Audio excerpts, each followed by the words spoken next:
सोनपुर सहरस्थित पटावाड़ी कौशल उच्च विद्यालय मातृपितृ पूजन उत्सव अवसर में मेगा रक्तदान शिविर अनुष्ठित। सोनपुर सहर अग्रणी शिक्षानुष्ठान कौशल उच्च विद्यालय मातृपितृ पूजन दिवस अनुष्ठित।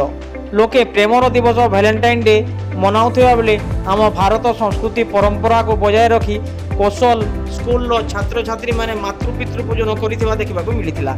एही अवसर में एक मेगा रक्तदान शिविर और स्वास्थ्य परीक्षा शिविर अनुष्ठित होइतिला।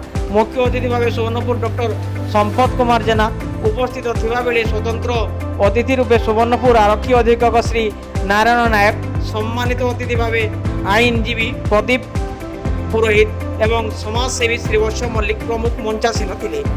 प्रधान आचार्य परमा नायर अतिथि परिचय उद्देश्य ज्ञापन करथिले। सह प्रधान आचार्य मंच परिचालना करथिले। परे स्कूल छात्र छात्री मानक द्वारा सांस्कृतिक कार्यक्रम परिवेषण करथिले।